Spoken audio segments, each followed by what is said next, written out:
I think one of my favorite memories is probably during Christmas when they have the Christmas holidays celebration here. When I was a kid, all the businesses downtown had they had live Christmas trees. So, of course, we had the Christmas parade and all that stuff. But Christmas in Apex during those years when I was a kid, they had a lot of live trees and all that stuff. And when you come down through town, that's all you could see was lights. So it was very beautiful. A lot of the merchants, I think they had to put out their own Christmas trees as well. And I think they were given some kind of prize at the end of the season or whatever. But the parade, Christmas parade was always nice. And one thing then that they don't do now is they pulled all the floats with farm tractors. So if you were a big farm tractor buff, you've seen all kinds of farm tractors because they didn't use vehicles to pull the floats with. And the floats were all decorated really nice. And another thing I remember as a kid is a lot of people on the floats would throw out candy.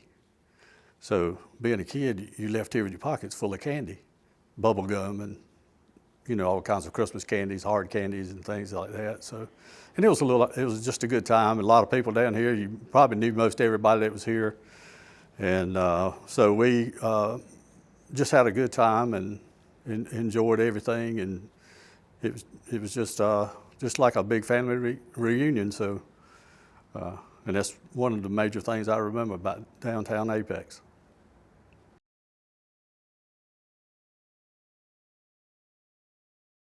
An important memory for me as a kid growing up here was I was born just outside of town, and my grandparents had a farm. Maybe it's about 2 miles outside of town at that time, which now is in the city. And Baldwin Creek is actually sitting on my grandparents' farm now. And my parents lived with them. They had this big 2-story house, and my parents lived there. My dad's sister lived there. My dad's brother and his family lived upstairs, and of course my grandparents. We all lived in that house together. And we would make trips uptown. This particular day, we had come uptown for something, I don't know, probably went to the Taste Freeze to get some ice cream. But on our way back, and this is always, stuck in my mind, the Klan, Ku Klux Klan, was burning a cross right about where Daniel's Pizza Pasta is at now. And it scared me so bad that it's just stayed in my mind, ever since then. And because we come by on the car and all you could see was this big cross burning. And so it scared me. Of course, I didn't know what was happening. I didn't know nothing about the Klan. I was just a small kid, maybe 4 or 5 years old, and it just scared me. And then they actually did burn another one at up off of 64. There was another little store up there that they burned another cross up there as well. And we actually wound up coming by that night and saw that because we had been to the little store up there, which was run by, I think, Kyrus Kelly. He had a little store up on the hill there. And so that was just one thing that just always stuck in my mind because of, it just scared me so bad as a young kid. After that, we moved into town, which was one thing that I really remember very well because when I was a kid, after we moved out from my grandparents' home, my parents just lived in small houses that we rented. We were kind of on the poor end. So when I think we moved into town when I was about 10 years old, and the houses that they rented, none of them had running water. So you know what that meant? You had to use outhouses, and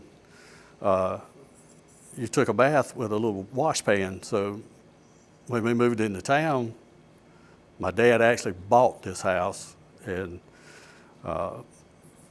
we had inside plumbing. We had a bathroom, which was, a big deal for me. I could sit there and take a bath inside the house and not have to go out in 20-degree weather to an outhouse. And I don't know if you've ever been into an outhouse at 20 degrees weather. Well, it's 20 degrees inside that outhouse as well. So I was about 10 years old when we moved to town. And moving to town, I was able to ride my bike on paved streets. I was able to spend a lot of time with, my friends that I went to school with. We went to school here. There was only one school. Well, there's two schools actually. Apex Consolidated, which was predominantly the black school. It was on the south end of town, and then back then it was called Apex District School. And I went to school there started in the first grade, went all up through high school. And a lot of us kids here in Apex, we all went to school 12 years together, which is pretty much unheard of now. So, and then another time that really sticks out in my mind is when I first got on the police department. The town, on November the 12th, 1973, I got sworn in as a full-time police officer with the town. And I spent my first night working for the town on night shift. Started at 11 till 7 in the morning. Probably one of the first times in my life that I'd ever stayed up all night long from sundown to, sun up. Luckily, nothing happened. Back then, you basically were the only person working because the town was small. There was only 6 of us on the police department, and that was including the chief. 6 of us, including the chief. And so for years, you worked your shifts alone. You relied on the sheriff's department or highway patrol, and we had a good working relationship with highway patrol. We had scanners in the car and all that stuff. We could kind of like cross-talk on the radios. So, if you needed help, you could say something on your channel and they would hear it on their scanner or vice versa. We all kind of looked after each other because a lot of the troopers that were working here at the time were alone as well. So, and the crime rate here was not that bad. Occasionally you would need some backup on different things, but there are some of my best memories as far as what I can really come up with at this particular time, but I'm sure there's a bunch of others that I could probably talk about, but those really stick out in my mind.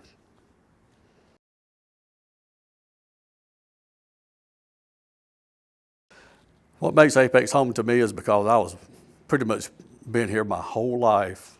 I was born just outside of town, and just being a part of the town in my whole lifetime. I've seen a lot of changes over those years, but I've never just wanted to go anywhere else. I've been to other places, even though I don't live in town now, but I moved out in 92. I moved to Fuquay. I got married and couldn't find a house here, and we found a house in Fuquay, so that was the reason I moved out. I still have property here in town. My parents stayed here in town, and so when they passed away, of course I wound up with their house, and my son actually lives there now. So I still have, I still come to Apex a lot. Actually, I come here a lot because I still work here. I work for Weight Bed Hospital, which is right over here, right off the Peakway, and right there, the 55 in the Peakway. And believe it or not, a lot of people don't even know that there's a hospital now. So I get people coming in there that I've seen for years and years and years. And of course, we talk about the old times and stuff like that. But that's when I actually get to see a lot of the people that I've known over the years through the hospital. And when they come there, needing some medical attention or whatever. But that's the reason I call Apex home, because I've been here all my life, and I see no reason to go anywhere else. The best place I know of on earth.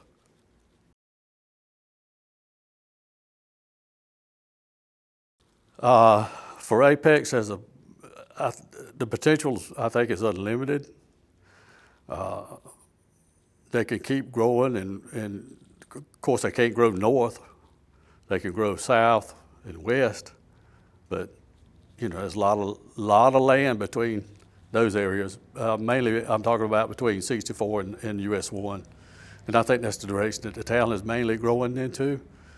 But as far as the potential, there's from I was a kid up until now, there's just so much that has developed, and a lot of the people coming here from other places, well, they've heard about Apex somehow or another. So, and what they've heard has brought them here. And when those people come here, they bring those ideas with them as well.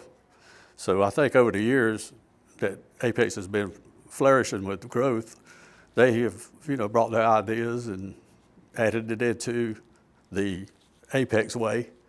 And everything's kind of, fell into the right groove. The town government, the board and the mayor and all that has done a fantastic job of,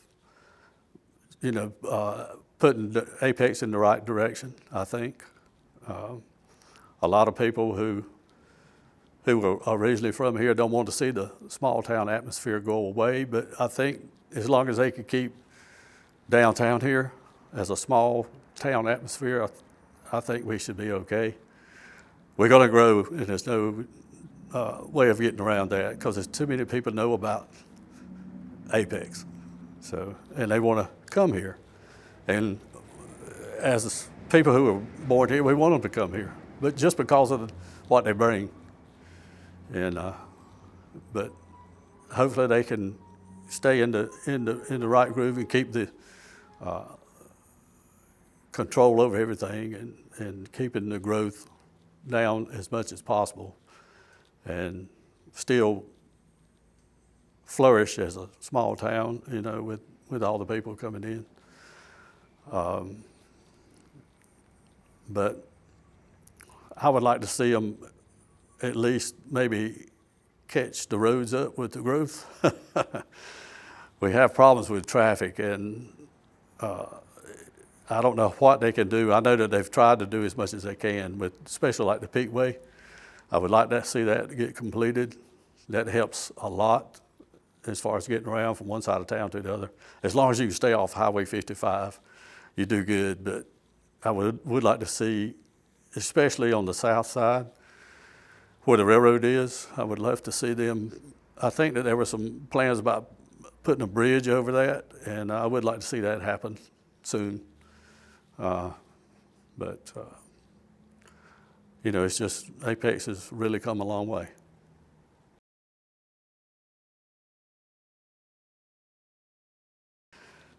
A few things that I think we should make mention is eating.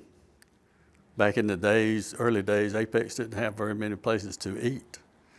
I think on the south end, that was predominantly black, a black community.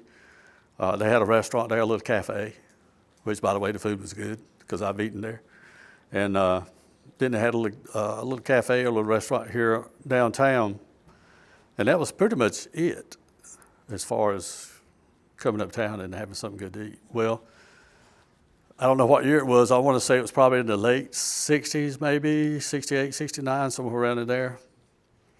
They built this little restaurant, and it was just outside of town. It's probably about a quarter of a mile outside of town, because the city limits ended where James Street and 55 intersect.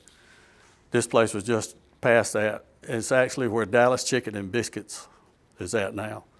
It was called the Wrangler.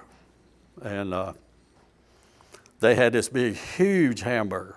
It was similar to a Burger King Whopper, but it was actually bigger than that. And so that was Apex's first taste of fast food. Shortly, I don't know how many years it was after that, I think they sold it out to Roy Rogers Restaurants. And then I think right after that, Hardee's built a place there right beside of it, which is now the seafood restaurant. And so Apex had finally stepped up in the world as far as fast food was concerned. And another thing I would like to make mention as well is, and on the south end of town, we had a big train derailment one day. And it was huge. I mean, the cars just keep piling up, and they were almost out in the roadway. And there was, best I can remember, there was two boxcars loaded with beer. Those boxcars, for some reason, didn't get torn up. They kind of went off to the side, but they were, kind of cracked open a little bit where people could gain entry, and they had to call the railroad detectives down to guard those two cars to keep people from stealing the beer. So that was another kind of little thing, but I remember that like it was yesterday. As a matter of fact, I got a few pictures of that and of the train derailment. That was big to do here for a while. And I can't really think of any other things that would be of interest to people right now, but I'm sure there's probably more I could come up with.